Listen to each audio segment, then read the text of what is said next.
কোনো মানুষের জন্য নয়। শেষকৃত্যের এই আয়োজন চলছে পেঁয়াজের। এবছর বাংলাদেশে চড়া দামে পেঁয়াজ বিক্রি করতে না পেরে পথে বসার অবস্থা ভারতীয় ব্যবসায়ীদের। 2 রুপিতেও পেঁয়াজ কিনছেন না কেউ। তাই তো রাগে ক্ষোভে নিজের চুল টেনে ছেঁড়ার মতো অবস্থা। সেখানে নিরুপায় হয়ে অভিনব প্রতিবাদও জানাচ্ছে ভারতীয়রা। ঘটা করে আয়োজন করছে পেঁয়াজের শেষকৃত্যেই, যে ভিডিও সামাজিক যোগাযোগ মাধ্যমে রীতিমতো ভাইরাল। চলতি বছরে বাংলাদেশে পেঁয়াজের উৎপাদন গেল কয়েক বছরের তুলনায় রেকর্ড পরিমাণ বৃদ্ধি পেয়েছে। সরকারি সংস্থাগুলোর দাবি অনুযায়ী পেঁয়াজের কোনো ঘাটতি নেই। দেশে কৃষকদের স্বার্থ রক্ষা উৎপাদন বাড়াতে এবছর পেঁয়াজ আমদানি বন্ধ রেখেছে সরকার। আর এর নেতিবাচক প্রভাবে ভারতের মধ্যপ্রদেশে দেখা দিয়েছে এক অদ্ভুত দৃশ্য। দাম না পাওয়াও বাংলাদেশের মতো বড় ক্রেতা হারিয়ে দেশটির হতাশ কৃষকরা প্রতীকীভাবে অন্ত্যেষ্টিক্রিয়া করেছেন, তাদের ফসলের আয়োজন করছেন পেঁয়াজের শেষকৃত্য।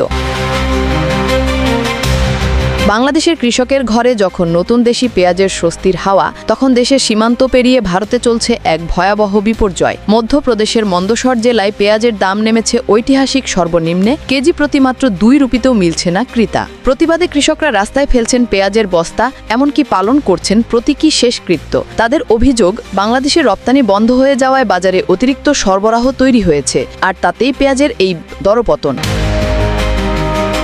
তবে বাংলাদেশে পেঁয়াজের মাঠে ভিন্ন চিত্র। মৌসুমের শুরু থেকেই নতুন পেঁয়াজে ভালো দাম পাওয়ার আশা করছেন বাংলাদেশের পেঁয়াজ চাষিরা। সামনে আসছে মুড়িকাটা পেঁয়াজের যোগান। রবি মৌসুমে দেশের মোট উৎপাদনের প্রায় 70% পেঁয়াজের যোগান মেলে। এই সময়ে যা দেশের বাজারকে স্বয়ংসম্পূর্ণ রাখে 3 থেকে 5 মাস ধরে। এছাড়াও খালি পেঁয়াজ ও বাড়তি যুক্ত হয়। বছরের পুরো সময় দেশে পেঁয়াজ সরবরাহ গতিশীল থাকে। স্বাভাবিকভাবেই আপনাদের প্রয়োজন কমে এসেছে, নাটকীয়ভাবে নয়।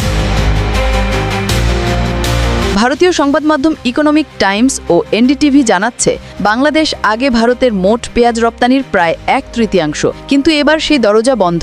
বিশেষজ্ঞরা বলছেন, বাংলাদেশে উৎপাদন ক্ষমতা বৃদ্ধি পাওয়ায় আমদানি বন্ধ রাখা হয়েছে কৃষকদের স্বার্থেই। ফলে ভারতের পাইকারি বাজারে পচে যাচ্ছে বিশাল মূল্যের পেঁয়াজ। ভারতীয় ব্যবসায়ী সংগঠনগুলোর দাবি, বাংলাদেশে রপ্তানি বন্ধ থাকায় এই সংকটের মূল কারণ।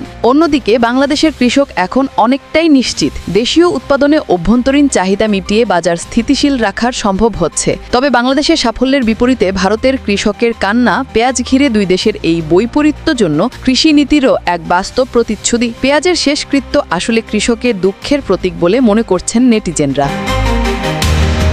সুমাইয়া সাথী, দিগন্ত বার্তা।